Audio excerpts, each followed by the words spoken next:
ಆ ಎಲ್ಲ ಹುಣ್ಣಿಮೆಗಳೊಳಗೆ ಭಾರತ ಹುಣ್ಣಿಮೆ ಅಂದ್ರೆ ಹಾಲು ಮತದ ಚರಿತ್ರೆ ಇಷ್ಟು ಅಡಕಾಗ್ಯದ. ಭಾರತ ಹುಣ್ಣಿಮೆ ಶಿವಸಿದ್ಧ ಬೀರ್ಲಿಂಗೇಶ್ವರನ ಲಗ್ನ ಮಾಡಬೇಕಂತೇಳಿ ಅಕ್ಕ ಮಾಯವ ಮನಸ್ಸಿನೊಳಗೆ ಸಂಕಲ್ಪ ಮಾಡಿ ಆ ಎರಳಿಗುಂತಿಯ ರಾಯಣ್ಣನ ಮಗಳನ್ನು ಆ ಗಟ್ಟಿಗಡಬ ಉಂಡಿರ್ತಕ್ಕಂಥ ಸಮಯ ಬೀರ ದೇವರು ಲಗ್ನ ಮಾಡಬೇಕು, ನನ್ನ ಮನೆಯೊಳಗೆ ಸಣ್ಣ ತಮ್ಮ ಬೆಳೆದಾನಂತ ತಿಳ್ಕೊಂಡು ಅಕ್ಕ ಈ ಬರು ಭಾರತ ಹುಣ್ಣಿಮೆಗೆ ನನಗೆ ಆ ಹೆಣ್ಣು ಮಗಳಿಗೆ ನಾ ಮಾಡ್ಕೊಳ್ಳೋದಿಲ್ಲ, ನಾ ಯಾರಿಗೆ ಮಾಡ್ಕೋತೀನಿ ಅಂತ ಕೇಳಿದ್ರೆ ಮಾವ ನಾರಾಯಣ ಗೌಡನ ಮಗಳನ್ನೇ ನಾ ಮಾಡ್ಕೋತೀನಿ, ಕಾಮರತಿನ ಎರಳಿಗುಂತಿ ರಾಯಣ್ಣ ಮಗಳನ್ನು ನಾ ಮಾಡ್ಕೊಳ್ಳೋದಿಲ್ಲ ಅಂದಾಕಾರ ಭಾರತ ಹುಣ್ಣಿಮೆಗೆ ನಿನ್ನೆ ಜಾತ್ರೆ ನಡೀತದ.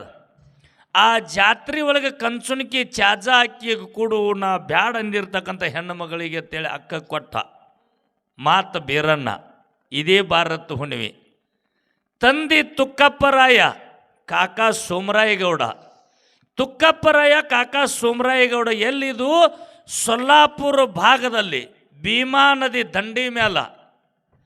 ಆ ಭೀಮಾ ನದಿ ದಂಡಿ ಮೇಲೆ ಏಣಕಿ ಅಂತಕ್ಕಂಥ ಗ್ರಾಮದಲ್ಲಿ ಏಣಕಿ ಮಠದೊಳಗೆ ಯಾರ ಜಾತ್ರೆ ನಡೆದೈತಿದೆ ಭಾರತ ಹುಣ್ಣಿಮೆಗೆ ಅಂತ ಕೇಳಿದ್ರೆ ಸಿದ್ಧ ಮಾಳಿಂಗರಾಯನ ಅಣ್ಣನಾಗಿರ್ತಕ್ಕಂಥ ಏಣಕಿ ಜಕ್ರಾಯನ ಜಾತ್ರೆ ನಡೆದ. ಏಣಕಿ ಜಕ್ರಾಯನ ಜಾತ್ರೆ ನಡಿಬೇಕಾದ್ರೆ ಹೆಂಗೆ ನಡೆದೈತಿಪ್ಪ ಅಂತ ಕೇಳಿದ್ರೆ ಮಧ್ಯರಾತ್ರಿ ಸರಿಯಾಗಿ 3 ಗಂಟೆ ದಾಟಿದ ನಂತರ ಕಟ್ಟಿದ ಜಡಿಯನ್ನು ಬಿಚ್ಚಿ ನುಡಿ ಮಾಡ್ತೀನಿ ಅಂತ ತಂದೆಗೆ ಮಾತು ಕೊಟ್ಟು ಚೆಂಡ ಕಡ್ದು ಚಕ್ಕರಗಟ್ಟಿ ಮಾಡ್ತೀನಿ, ರುಂಡ ಕಡ್ದು ರುದ್ರಗಟ್ಟಿ ಮಾಡ್ತೀನಿ, ಕಟ್ಟಿ ಏರಿ ನುಡಿ ಮಾಡ್ತೀನಿ ಅಂತೇಳಿ ಮುತ್ಯ ಮಾಳಿಂಗರಾಯ ತಂದೆಗೆ ಮಾತು ಕೊಟ್ಟ ಭಾರತ ಹುಣ್ಣಿಮೆಗೆ ಅಲ್ಲಿನೂ ಜಾತ್ರೆ ನಡೆದ. ಇದು 2 ಕಡೆ ಆಯಿತು. ಇನ್ನು 3ನೇದು ಹೆಂಗಪ್ಪ ಅಂತ ಕೇಳಿದ್ರೆ ಬಂಡಾರಗೋಟಿಗೂ ಸದ್ಯ ಜಾತ್ರೆ ನಡೆದ. ಮತ್ತು ಹಿರಿಯರು ಹೆಂಗೆ ಹೇಳ್ಯಾರ, ಭಾರತ ಹುಣ್ಣಿಮೆಗೆ ತಂದೆ ಚಳಿಗಾಲ, ಮಳೆಗಾಲ, ಬೇಸಿಗೆ ಕಾಲ 3 ಥರದ ಕಾಲಗಳು ಬರ್ತಾವೆ. ಈ ಕಾಲದಲ್ಲಿ ಭಾರತ ಹುಣ್ಣಿಮೆ ಬತ್ತಂದ್ರೆ ತಂಡಿ ಬನ ನಡಗಿಸಿ ಬಿಡ್ತೈತೆ ಬಂಧುಗಳೇ. ತಂಡಿ ಭಾರತ ಹುಣ್ಣಿಮೆಗೆ ಬನ ನಡಗಿತಂತಕ್ಕಂಥ ಶಾಸ್ತ್ರ ಮಾಡಿಟ್ಟಾರ. ಇಂಥ ತಂಪಾದ ಸಮಯದಲ್ಲಿ ಇಂಪಾಗಿ ಕುಳಿತು ಒಡ್ಡಿ ಒಳಗೆ ಶಿವನ ಶಿವಸ್ಥಾನ ಕೇಳಲಿಕ್ಕತ್ತಿರ ಬಂಧುಗಳಿಗೆ. ಇನ್ನು ಸದ್ಯ ಮುಂದೆ ಶಿವರಾತ್ರಿ ಬರ್ತದೆ, ಇದೇ ಫೆಬ್ರವರಿ ತಿಂಗಳದೊಳಗೆ. ಈ ಶಿವರಾತ್ರಿ ಅಮಾಸಿಗೆ ಏನಂದಾರ, ಶಿವ ಶಿವ ಅಂತ ಅನಿಸೇ ಬಿಡ್ತದತ್ತು ಬಿಸಿಲ. ಎಷ್ಟು ಪದ್ಧಸಿರಿ ಮಾಡಿಟ್ಟಾರ ನೋಡ್ರಿ ಅವ್ರು. ಶಿವರಾತ್ರಿಗೆ ಶಿವ ಶಿವ ಅನ್ನಿಸ್ತೈತಿ ಅಂತ ಬಿಸಿಲ, ಭಾರತ ಹುಣ್ಣಿಮೆಗೆ ಬಣ ನಡಗ್ತೈತೆ ತಂಡಿ. ಅದಕ್ಕೆ ಎಷ್ಟು ಸುಂದರವಾಗಿ ಹಿರಿಯರು ಮಾಡಿಟ್ರು. ಅದೇ ಸುಂದರವಾಗಿರ್ತಕ್ಕಂಥ ಹಿರಿಯರು ಮಾಡಿಟ್ಟಿರ್ತಕ್ಕಂಥ ಶಾಸ್ತ್ರದ ಮೇಲೆ ಜಗತ್ತು ನಡೆದದ. ಕಟ್ಟಿ ಕಲ್ಲು ಒಂದು ದಿವಸ ಕಟ್ಟಿಗೆನೇ ಕುಂಡ್ತದ, ಸುಳ್ಳು ಅನ್ನೋದು ಒಂದು ದಿವಸ ಸತ್ತು ಹೋಗ್ತದ, ಸತ್ಯ ಅನ್ನೋದು ಒಂದು ನಿಜ ಶಾಶ್ವತ ಉಳಿತೈತಿ ಅಂತಕ್ಕಂಥ ಮಾತು ಹೇಳಿದರು. ಕಟ್ಟಿ ಕಲ್ಲು ಕಟ್ಟಿ ಕುಣ್ತೈತಿ, ಸುಳ್ಳು ಒಂದು ದಿವಸ ಸತ್ಯ ಹೋಗ್ತೈತಿ, ಸತ್ಯನೇ ನಿಜ ಆಗ್ತೈತಿ ಅಂತ ಎಂದೋ ಬಬಲಾದಿ ಮುತ್ಯಾರು ಹೇಳಿದರು. ನಾವು ತಿಳ್ಕೋಬೇಕು, ಇದೇ ಜನವರಿ 31ಕ್ಕೆ ಲಾಸ್ಟಕ್ಕೆ ತೊರವಿ ಲಕ್ಕವ್ವ ಗುಡಿ ಒಳಗೆ ಒಡ್ಡಿ ಒಳಗೆ ಶಿವನ ಶಿವಸ್ಥಾನದ ಹಿರಿ ಡೊಳ್ಳಿನ ಕಲಾವಿದರು ಎಲ್ಲರೂ ಕೊಡ್ಕೊಂಡು ಯಾಕಿಟ್ಟು ಹಾಡಿಕೆ ಹಿಂಗೆ ರಂಗ ಏರ್ಬೇಕಾದ ಹಾಡಿಕೆ ಯಾಕೆ ಒಂದು ಸ್ವಲ್ಪ ಕಂದಾದೋತ್ ನಿಮಗೊಂದು ಥರ ವಿಚಿತ್ರ ಆಗ್ಯದ, ನಿಮಗೊಂಥರ ಮುಜುಗರ ಆಗ್ಯದ. ಖರೆ ಇಲ್ಲಿ ನಾವು ಕಣ್ಣಿ ಉಚ್ಚಿ ಬಿಟ್ಟಂಥ ಎಲ್ಲ ಚೊಕ್ಕ ಒಂದರ ಮೇಲೆ ಒಂದು ಕಣ್ಣೆಲ್ಲ ಮಲು ಹಾಕಿದಂಗೆ ಕಟ್ಟಿದಂಗೆ ಆಗ್ಯದ ಮ್ಯಾಲಗಳಿಗೆ. ಯಾಕಾಯಿತು ಅಂತ ಕೇಳಿದ್ರೆ, ಒಂದು ಅಸಲಿಲ್ಲ ಶಬ್ದಗಳನ್ನು ಬಳಕೆ ಮಾಡೋದಿಲ್ಲ, ಒಂದು ಜಾನಪದ ಹಾಡೋದಿಲ್ಲ, ಒಂದು ಚುಚ್ಚಿ ಮಾತಾಡೋದಿಲ್ಲ, ಗುಲಾಲ್ ಹಚ್ಕೊಳ್ಳೋದಿಲ್ಲ, ಕುರ್ಕುರಿ ಹಾಕ್ಕೊಳ್ಳೋದಿಲ್ಲ, ಪುಗ್ಗ ಹಚ್ಕೊಳ್ಳೋದಿಲ್ಲ. ಇದೆಲ್ಲನೂ 1G 2G 3G 5G ಬಂದು ಎಲ್ಲ ಕಡೆ ವಿಶೇಷಪಟ್ಟಾಗಿ ಹಾಕೋರು ಹಾಕ್ಲಾರ್ದಂಗೆ ಆಗ್ಯದ, ಹಾಕಿಸ್ಕೊಳ್ಳೋರಂತೆ ಮೊದಲೇ ಹಾಕಿಸ್ಕೊಳ್ಳೋದಿಲ್ಲ. ಹೀಗಾಗಿ ಇಲ್ಲಿವರೆಗೆ ಹೆಂಗಾಗಿತ್ತಂದ್ರೆ ಉಚ್ಚಿ ಬಿಟ್ಟಿರ್ತಕ್ಕಂಥದ್ದನ್ನು ಹಿಡಿದು ಕಟ್ಟಿದ್ರೆ ಎಷ್ಟು ವ್ಯತ್ಯ ಆಗ್ತೈತಿ. ನಂಬದೇ ರೀ ಅದೊಂದು, ನಂಬದೇ ನೋಡಿ ನೀವು. ಒಂದು ಮರಿಗೆ ಸತತ ತಿಂಗಳಾನೊತ್ತಿನ ಉಚ್ಚಿ ಬಿಟ್ಟೆವು. ಖರೆ ಇವತ್ತು ಹಿಡಿದು ಕಟ್ಟಿದ್ರೆ ಅದು ಉಚ್ಚಿ ಬಿಟ್ಟಾಗ ಮೈದಟ್ಟ, ಕಟ್ಟಿದಾಗ ಮೈದಿಲ್ಲ. ಹಂಗಾಯ್ತು. ನಮ್ಮೆಲ್ಲ ಹೆಣ್ಮಕ್ಳು ಹಾಡೋದು ಇನಕ ತಕ್ಕ ಹೆಂಗಾಗಿತ್ತು ಅಂತ ಕೇಳಿದ್ರೆ, ನಮ್ಮ ಹೆಣ್ಮಕ್ಳು ಹಾಡೋದು ಅಂದ್ರೆ ಇನಕ ತಕ್ಕ ಹೆಂಗೆ ದೇವ್ರಿಗೆ ಬುದ್ಧಿ ಕೊಟ್ಟನು ಹಾಗೆಲ್ಲ ಹಾಡಿದ್ರು. ಹಾಗೆಲ್ಲನೂ ಪ್ರೋತ್ಸಾಹ ಜಗತ್ತಿನ ಅಭಿಮಾನಿಗಳು ಮಾಡಿದ್ರು. ಮಾಡೋರಿಗೂ ಆಯಿತು, ಇವತ್ತು ಮಾಡಿಸಿಕೊಳ್ಳೋರಿಗೆ ಆಯಿತು. ಒಂದು ಕಟ್ಟಪ್ಪನೆ ಇಟ್ಟರು ಅಂದ್ರೆ ಕಟ್ಟಿಕಲ್ಲು ಕಟ್ಟಿಗೆ ಬರ್ತೈತೆ ಅಂತ ಹೇಳಿದರು. ಹಂಗೆ ಒಂದು ಕಟ್ಟಪ್ಪನೆ ಇಟ್ಟಾಕರ ಜಡ್ಜ್ಮೆಂಟ್ ಹಡಲಗೆರೆ ಅವ್ರಿಗೆ ಏನಾಯಿತು ಅಂತ ಕೇಳಿದ್ರೆ, ಅದು ಏನೋ ಮಾಡೋಕ್ಕೆ ಹೋಗಿಡ್ದು ಏನಾಯಿತು, ಅದಕ್ಕೆ ಯಾರು ಇಲ್ಲಿ ಏನೋ ಆ ಮನಸ್ಸಿನಲ್ಲಿ ಏನು ಮುಜುಗರ ಮಾಡ್ಕೊಲಾರದೆ ವಿಷಯನ ನಾವು ಇಟ್ಟ ಪ್ರಕಾರ ಒಂದು ಸ್ವಲ್ಪ ವಿಷಯ ಮಾತಾಡಬೇಕಿತ್ತು. ವಿಷಯದಲ್ಲಿ ಯಾಕೆ ಅಲ್ಪ ಸ್ವಲ್ಪ ಮಾತಾಡಿದ್ರೆ ನನಗೆ ಗುರುತಾಗಲಿಲ್ಲ. ಇವತ್ತು ಶಾನ್ಯಾನ ಕೈಯಾಗ ವಿಷಯ ಸಿಕ್ಕಿದ್ರೆ ಪ್ರಕಾಶ್ ಅನ್ನೋದೇನು ಬೆಳಕು ಹತ್ತಿದ್ದಿಲ್ಲ. ಪ್ರಕಾಶನ ಚಲೋ ಬೆಳಕ ಹಚ್ಚಿದ್ರು, ಭಾಳ ಚಲೋ ಬೆಳಕ ಹಚ್ಚಾರ, ಇಲ್ಲತ್ತಿಲ್ಲ. ಜ್ಞಾನಿಗೆ ಶಾನ್ಯಾನ ಅನ್ನಬೇಕಾಗ್ಯದ. ಯಾಕೆ ಇದು ಸನ್ನಿವೇಶ ಹಂಗದ. ನಾ ಯಾವ ಪಾತ್ರದಲ್ಲಿ ನಿಂತೀನಿ ಅದೇ ಪಾತ್ರವನ್ನು ಪೂರ್ಣಗೊಳಿಸ್ಬೇಕು. ಇದು ಪಾತ್ರ ಯಾವುದದ, ನನಗೆ ಜಡ್ಜ್ಮೆಂಟ್ ಕೊಡೋ ಪಾತ್ರ ಅದ. ಇಲ್ಲಿ ಬೆಂಕಿ ಹಚ್ಚೋದು ಆರಿಸೋದು ವಿಷಯ ನಾವು ಇಟ್ಟಿವಪ್ಪ ಅಂತಂದ್ರೆ ಜಗತ್ತದೊಳಗೆ ಬೆಂಕಿ ಹಚ್ಚೋದು ಇದ್ದಾಕರನೇ ಬೆಳಕು ಹತ್ಯಾದ. ವಿಚಾರ ಮಾಡ್ರಿ ನೀವು, ಬೆಂಕಿ ಹಚ್ಚೋದು ಐತೆ ಅಂತ ಹೇಳಿ ಬೆಳಕು ಹತ್ಯದ. ಜಗಜ್ಯೋತಿ ವಿಶ್ವಗುರು ಬಸವಣ್ಣವರು 1,96,000 ಗಣಗಳು, 63 ಮಂದಿ ಪುರಾತನರು ಕಲ್ಯಾಣ ಪಟ್ಟಣದಲ್ಲಿ ಶೂನ್ಯ ಪೀಠ ಸಿಂಹಾಸನದ ಮೇಲೆ ಗುರುಗಳು ಯಾರದಾರ? ಅಲ್ಲಮ್ಮ ಪ್ರಭು ಗುರುಗಳದಾರ. ಆ ಅಲ್ಲಮ್ಮ ಪ್ರಭು ಗುರುಗಳಿದ್ದಕ್ಕರ ಯಾರ ಕೈಯೊಳಗೆ? ಬಸವಣ್ಣವ್ರ ಕೈಯೊಳಗೆ ಮುದ್ರಾಯಿ ಉಂಗುರದ. ಮುದ್ರಾಯಿ ಉಂಗುರಿದ್ದಕ್ಕರ ಯಾರು ಬೆಂಕಿ ಹಚ್ಚವ್ರು ಹಚ್ಚಿದ್ರತ್ ಹೇಳಿ ಕೇಳ್ರಿ. ವಿಷಯ ಎಷ್ಟು ಸುಂದರ ಅದ. ಹೋಗಿ ಹೇಳ್ತಾರೆ ಅಲ್ಲಮ್ಮ ಪ್ರಭು ಗುರುಗಳಿಗೆ, ಎಲ್ಲರ ಹಂಗೆ ದಿನ ಬೆಳಿಗ್ಗೆ ಎದ್ದು ಕೂಡಲೇ ನಮಸ್ಕಾರ ಮಾಡ್ತಾನೆ ಬಸವಣ್ಣಕ್ಕರೆ, ನಿನಗೆ ಒಟ್ಟೆ ನಮಸ್ಕಾರ ಮಾಡೋದಿಲ್ಲ, ತನ್ನ ಬೆರಳೊಳಗೆ ಇದ್ದಿರ್ತಕ್ಕಂಥ ಮುದ್ರಾ ಉಂಗುರಕ್ಕೇ ನಮಸ್ಕಾರ ಮಾಡ್ತಾನಂದಕ್ಕರ. ಅಲ್ಲಮ್ಮ ಪ್ರಭು ಗುರುಗಳು ಹೇಳ್ತಾರೆ, ಬಸವಣ್ಣ ನಾಳಿನ ದಿನ ನೀ ಬಂದು ಕಲ್ಯಾಣ ಪಟ್ಟಣದೊಳಗೆ ಶೂನ್ಯ ಪೀಠ ಸಿಂಹಾಸನದ ಮೇಲೆ ನಾ ಇದ್ದಕ್ಕರ ನೀ ನಮಸ್ಕಾರ ಮಾಡಬೇಕಾದ್ರೆ ನಿನ್ನ ಕೈ ಒಳಗಿದ್ದಿರ್ತಕ್ಕಂಥ ಮುದ್ರಾ ಉಂಗುರವನ್ನು ತೆಗೆದಿಟ್ಟು ನಮಸ್ಕಾರ ಮಾಡತ್ತೆ ಹೇಳ್ತಾರೆ. ಅವಾಗ ಬಸವಣ್ಣವ್ರು ಹೇಳ್ತಾರೆ, ಎಷ್ಟು ಜ್ಞಾನಿ ಇರಬೇಕು.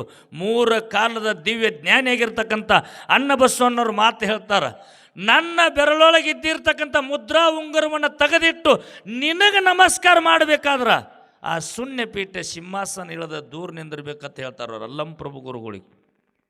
ಶೂನ್ಯ ಪೀಠ ಸಿಂಹಾಸನ ಇಳಿದು ದೂರ ನಿಂತಾರೆ ಯಾರು? ಅಲ್ಲಮ್ಮ ಪ್ರಭು ಗುರುಗಳು. ಬೆರಳೊಳಗಿದ್ದಿರ್ತಕ್ಕಂಥ ಮುದ್ರಾ ಉಂಗುರವನ್ನು ತೆಗೆದು ನಮಸ್ಕಾರ ಮಾಡ್ಯಾರ ಅಣ್ಣ ಬಸವಣ್ಣವರು. ಶೂನ್ಯ ಪೀಠ ಸಿಂಹಾಸನಕ್ಕೆ ಬೆಂಕಿ ಹತ್ತಿ ಉರ್ಲಿಕ್ಕೆ ಹತ್ಯಾದ. ಇವತ್ತ ಬೆಂಕಿ ಹಚ್ಚೋದು ಕಮ್ಮಿ ಅಂತ ಪ್ರಕಾಶನ ಮಾತಾಡಬೇಕಾಗಿದೆ. ಯಾಕೆ? ಪಾತ್ರ ತಗೊಂಡಾರ, ಪಾತ್ರ ಪಡ್ಕೊಂಡದಕ್ಕೆ ಮಾತಾಡಬೇಕಾಗ್ಯದಕ್ಕರೆ ಪ್ರಕಾಶನ ಬೆಂಕಿ ಸುಡ್ಲಾರ್ದ ಹಸಿದು ಹೋಗಿ ಬಿಸಿದಾಗೋದಿಲ್ಲ. ಆಗ್ತದೇನ್ರಿ? ಕೈ ಹೋಗಿ ಸಿಹಿ ಆಗೋದಿಲ್ಲ. ಏನೋ ನಮ್ಮ ತಂಗಿ ನಿಮ್ಮ ತಂಗಿನೇ, ತಂಗಿ ಯಾಕೋ ಇವತ್ತು ವಿಷಯ ಹೆಂಗೆ ಮಾತಾಡಿ ಗುರ್ತಾಗಲಿಲ್ಲ. ಅದೇ ಕಲ್ಯಾಣ ಪಟ್ಟಣದೊಳಗೆ ಕೊಂಡಿ ಮನ್ಸನ್ನ ನಿತ್ತು ಬೆಂಕಿ ಹಚ್ಚದಿದ್ರೆ ಇವು ವಿಶ್ವಕ್ಕೆ ಗುರು ಬಸವಣ್ಣವ್ರು ಆಗ್ತಿದ್ರನ್ರಿ. ವೈರಿ ಮುಂದಿರ್ಬೇಕಂದಾರ. ಏನಂದಾರ? ವೈರಿ ಹಿಂದಿರ್ಬೇಕಂದಿಲ್ಲ, ವೈರಿ ಮುಂದಿರ್ಬೇಕಂದಾರ. ತಾನು ಹಾಳಾಗಿ ನಮ್ಮನ್ನು ಬೆಳೆಸ್ತಾನಂದ್ರೆ ಅವನೇ ದೊಡ್ಡವ. ತಾಯಿ ತಾನು ಸಂಕಟ ಕೋಟಿ ಸಿಡಿಲದಟ್ಟು ಕಷ್ಟಪಟ್ಟು ಕೋಟಿ ಸಿಡಿಲದಟ್ಟು ನೋವುಂಡು ನನ್ನ ಮಗ ಆಗಲಿ ನನ್ನ ಮಗಳಾಗಲಿ ಪರ್ವತ್ತಾಗಲಿ ಅಂತ ಹರಸಕ್ಕೆ ಒಬ್ಬಕ್ಕೆ ತಾಯಿ. ಆ ಸುಡೋ ಬೆಂಕಿ ಸುಡದಿದ್ರೆ ಈ ಜಗತ್ತದೊಳಗೆ ಏನೇನೂ ಕಾರ್ಯ ಸುದ್ದಾಗ್ತಿದ್ದಿಲ್ಲ. ಸುಡೋ ಬೆಂಕಿ ಸುಡಬೇಕು. ಕಳವಿ ನಾರಾಯಣಗೌಡ ಕೆಟ್ಟ ಅಂತೇಳಿ ನಾವು ಭಾವಿಸ್ತೇವೆ. ಕಳವಿ ನಾರಾಯಣಗೌಡ ಕೆಟ್ಟ ಅಂತೇಳಿ ಬೆಂಕಿ ಹಚ್ಚದಿದ್ರೆ ನಮ್ಮಪ್ಪ ಬೀರದೇವ್ರು ಹಳ್ಳಿಗೆ ಬಿಳಿಗುಡಿನಾಗಿ ಬೀರಪ್ಪ ಅಂತ ಆಗ್ತಿದ್ದಿಲ್ಲ. ಬೆಂಕಿ ಹಚ್ಚೋದು ಅಷ್ಟೇ ಶ್ರೇಷ್ಠ. ಇದು ಒಂದು ಕಳವಿ ನಾರಾಯಣಗೌಡಂದಾಯ್ತು. ಕಾಶಿ ಪಟ್ಟಣದೊಳಗೆ ಹೆಂಗೆ ಕಬೀರದಾಸ್ ಅಂತ ಹೇಳಿದ್ರಲ್ಲ, ಅದೇ ಕಾಶಿ ಪಟ್ಟಣದೊಳಗೆ ಇಲ್ಲಿ ಯಾರಿಗೂ ಮಂದಿ ಎಲ್ಲ ನನ್ನ ಅಂತಂಬ್ರಿದ್ದೀರಿ, ನನ್ನ ಬಂಧು ಬಳಗ ಇದ್ದೀರಿ. ಅದೇ ಕಾಶಿ ಪಟ್ಟಣದೊಳಗೆ ಆ ದೊಡ್ಡ ರಾಜ ಆಗಿ ಹೋದ ರಾಜ ಸತ್ಯ ಹರಿಶ್ಚಂದ್ರ. ರಾಜ ಸತ್ಯ ಹರಿಶ್ಚಂದ್ರ ಅಂದ ಹಚ್ಚಿರ್ತಕ್ಕಂಥ ಬೆಂಕಿ ಇಂದೂ ಆರಿಲ್ಲ. ಆರ್ಯದೇನ್ರಿ? ರಾಜ ಸತ್ಯ ಹರಿಶ್ಚಂದ್ರ ತಾನಿದ್ದಾಕರ ಹಚ್ಚಿರ್ತಕ್ಕಂಥ ಬೆಂಕಿ ಇಂದೂ ಆರಿಲ್ಲ. ವಿಶ್ವಾಮಿತ್ರ ಗುರು ನಿತ್ತವನಿಗೆ ಕಾಡಿದ, ನಿತ್ತು ಬೆಂಕಿ ಹಚ್ಚಿದ, ನಿತ್ತುವರೆಗೆ ಹಚ್ಚಿ ನೋಡಿದತ್ತೇಳಿ ರಾಜ ಸತ್ಯ ಹರಿಶ್ಚಂದ್ರ ಬೆಳಕ ಹೆಸರು ಇನ್ನೂ ಮರ್ತ್ಯದೊಳಗೆ ಉಳಿಬೇಕಾಗ್ಯದ. ಬೆಂಕಿ ಹಚ್ಚೋದು ಅಷ್ಟೇ ಶ್ರೇಷ್ಠ ಐತೆ ಅಂತೇಳಿ ಹಚ್ಕೊಂಡವ್ರದ್ದು ಬೆಳಕು ಉಳ್ದದ. ಬೆಂಕಿ ಹಚ್ಚೋದು ಶ್ರೇಷ್ಠ ಇರಲಿಲ್ಲ ಅಂದ್ರೆ ಹಸಿದೇ ಆಗಿ ಉಳಿತಿತ್ತು, ಸುಡ್ತಿದ್ದಿಲ್ಲ, ಗಟ್ಟಿ ಆಗ್ತಿದ್ದಿಲ್ಲ.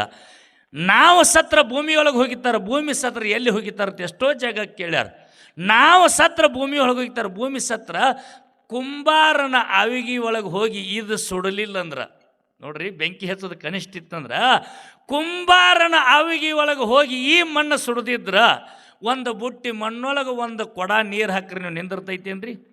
ಕುಡಿಯಾಕೆ ಬರ್ತೈತೇನ್ರಿ?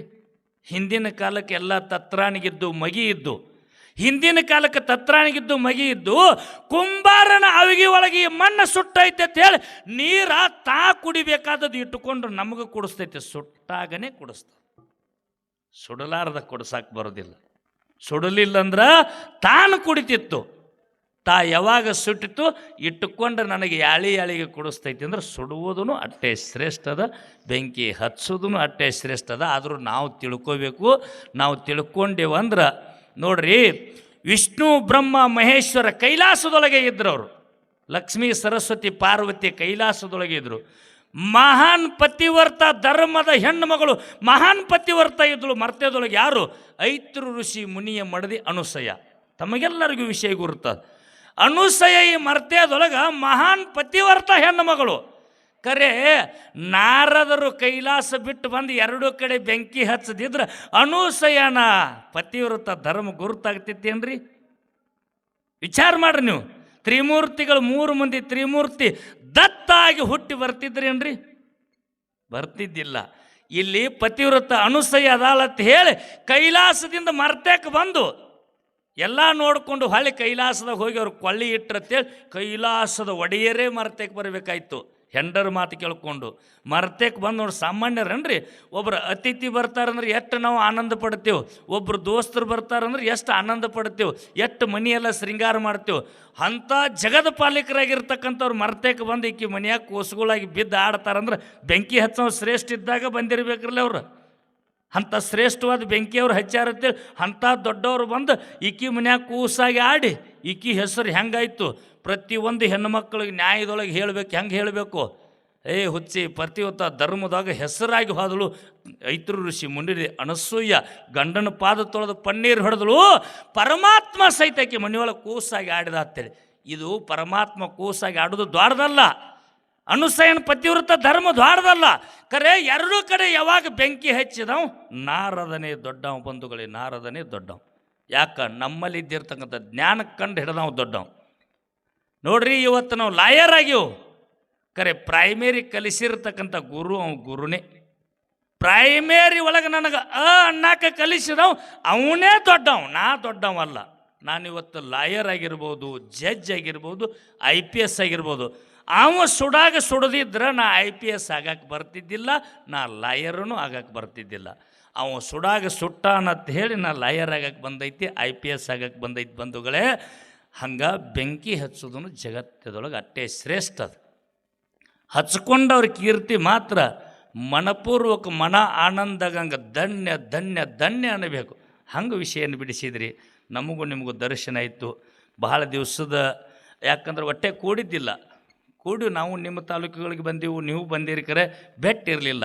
ಒಳ್ಳೆಯ ವಿಷಯಗಳಿದ್ದು ಅವ್ರಿಗೆ ಇನ್ಕತನ ಹೆಂಗಾಗ್ಯದ ಅಂದ್ರೆ, ಒಂದು ಪದ್ಯ ಹಾಡೋದು, ಒಂದು ಪದ್ಯದ ಚಾಲದಲ್ಲಿ ಒಂದು ಚಾಲದೊಳಗೆ ಜಾನಪದ ಅಳವಡಿಸ್ಕೊಂಡು ಹಾಡೋದು, ಹೀಗೆಲ್ಲ ಬರೋದ್ರಿಂದ ಜನ ಏನಾಗಿತ್ತಪ್ಪ ಅಂತಂದ್ರೆ ಜನ ಟರ್ನ್ ಆಗಿತ್ತು.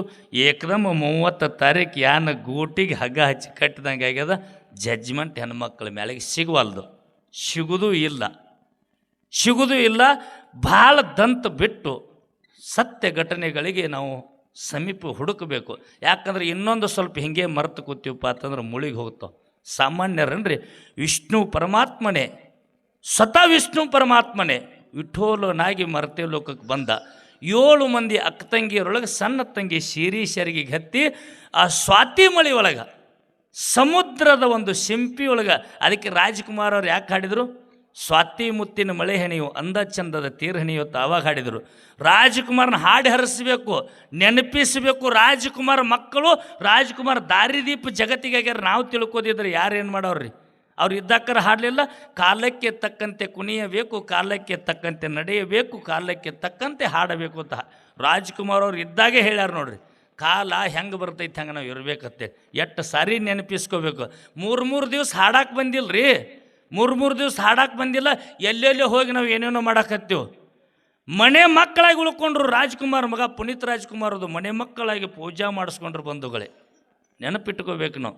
ಅವ್ರಿಗೆ ಒಂದು ಕಪ್ಪು ಚುಕ್ಕಿ ಬರಲಿಲ್ಲ. ನಮಗೆ 3 ದಿವಸ 2 ಮಾತು ಮಾತಾಡಕ್ಕೆ ಬರೋದಿಲ್ಲ, 2 ಹಾಡಕ್ಕೆ ಬರೋದಿಲ್ಲ. ನನ್ನಂಥ ಬಂಗೋಜಿನ ಯಾರಲ್ಲಿ ಎದಿ ಉಬ್ಬಿಸಿ ತಿರುಗಾಡಕ್ಕೆ ಹೋಗಿ ಅವ್ರವ್ರ ಮನ್ಯಾಗ ಅವ್ರವ್ರು ಊಟ ಮಾಡಂಗಿಲ್ಲ ರೀ. ಈಗ ಅವರೆಲ್ಲ ಬೇರೆ ಕಡೆದಾರೆ. ಅದನ್ನೆಲ್ಲ ನಾವು ಹೇಳೋದು ದೊಡ್ಡ ಮಾತಲ್ಲ. ಹಾಲು ಸಿದ್ದೇಶ್ವರ ಆಗಲಿ ಅಮೋಘ ಸಿದ್ದೇಶ್ವರ ಆಗಲಿ ನಮ್ಮ ಅಕ್ಕಗೂ ಒಂದು ಮಾತು ಹೇಳೋದದ, ಅಕ್ಕ ಇಲ್ಲಿವರೆಗೂ ತಮ್ಮ ಏನಾರು ನಿನಗೆ ಚುಚ್ಚಿ ಮಾತಾಡ್ದಂಗೆ ಅನಿಸ್ತಿರ್ತಾರೆ, ನಾವು ಒಟ್ಟೆ ಮಾತಾಡೋದಿಲ್ಲ, ಒಟ್ಟೆ ಹೇಳೋದಿಲ್ಲ. ಇಲ್ಲಿವರೆಗೂ ಇನ್ನೂ ಕೊಂತೆವ ಮಾಧುಲಿಂಗಾತ್ ಇಟ್ಟರಾಗ ಬಂದಿರು ಅಮೋಘ ಸಿದ್ಧನ ತಗೊಂಡು ಇಲ್ಲ. ಒಮ್ಮೆ ಅಮೋಘ ಸಿದ್ಧನ ಕೈಲಾಸ ಬಿಡಿಸಿರಿ